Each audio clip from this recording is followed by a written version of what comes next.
సంబురంతోని నిరుద్యోగులకు నిద్రరాని ముచ్చట చెప్తురు మన కాంగ్రెస్ మంత్రులు.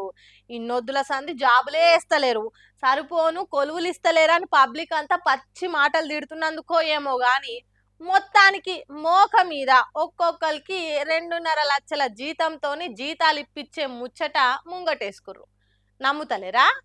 నేనే కాదు, స్వయంగా మినిస్టర్ సారే చెప్తాడైతే ఈనుండ్రి మళ్ళా.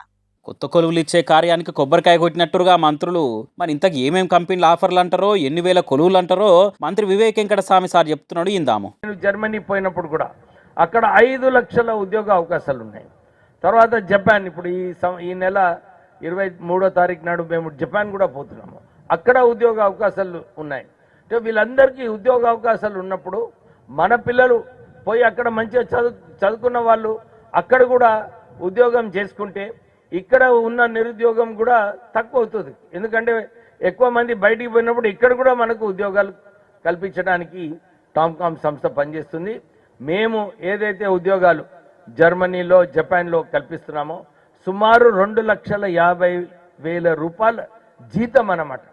ఎవరైతే చక్కగా జర్మన్ లాంగ్వేజ్ నేర్చుకుంటారో జపనీస్ లాంగ్వేజ్ నేర్చుకుంటారో వీళ్ళందరికీ 2 లక్షల పైన నెలకు ఉద్యోగం లభిస్తుందన్నమాట. జర్మను జపనీసు భాషలు నేర్చుకుంటే 2.5 లక్షల జీతంతో ఆడ కొలువులు ఇస్తాము, ఈడున్నోళ్ళు ఆడిపోతేనే ఎక్కువ ఉద్యోగాలు ఇవ్వగలుగుతాము అని అనబట్టిండు సారు. మేము అక్కడి భాషలు నేర్చుకొని ఆడ జాబులు కొడితే మరి నడిమిట్లా మీరేం చేస్తారు సారు? ఆ కొలువులు మేమే ఇచ్చినామని కోట్లు ఖర్చు పెట్టుకొని పేపర్లలో యాడ్లు వేయించుకుంటారా అని అనుకుంటా నిరుద్యోగులంతా మంత్రి వివేక్ మాటలకు మంట మీద కౌంటర్లు ఇస్తున్నారు. కొలువులు భర్తీ చేయుర్రి అని ఈడ నిరుద్యోగులు నిచ్చే రోడ్లెక్కి ధర్నా చేస్తుంటే మీరేమో జపాన్ జర్మన్ భాషలు నేర్చుకొని కొలువులు కొట్టుకోర్రి అని చెప్తున్నారంటే మరి ఎలక్షన్ ప్రసారాలనేమో పవర్లకు రాగానే 2 లక్షల ఉద్యోగాలు ఇస్తామన్నది మీరా? జపాన్ జర్మనీలో ఉన్న కాంగ్రెస్ వాళ్ళ జాబ్ డిక్లరేషన్ యూత్ డిక్లరేషన్ అని హామీలు ఇచ్చింది ఆ దేశ లీడర్లా తమ పార్టీ వాళ్ళ? మరి అయితే మీరు కూడా ఆడికేవై జర్మనీ జపాన్ లో పోటీ చేసుకోర్రి, అక్కడి ఓట్లలో నిలబడుర్రి, ఇక్కడ ఎందుకు రాజకీయాలు చేస్తున్నారు అని అనుకుంటా ఇంకొందరు ఇచ్చి పడేస్తారు గట్టిగా. సీఎం ఏమో ఇంజనీర్ స్టూడెంట్ అంతా క్రిమినల్ వేస్ట్ అంటాడు, మంత్రులేమో ఇట్లా బయట దేశాల భాషలు నేర్చుకుంటే ఆడికి పోయి బాజాబ్తో కొలువులు కొట్టొచ్చు అని చెప్తారు. వారెవ్వా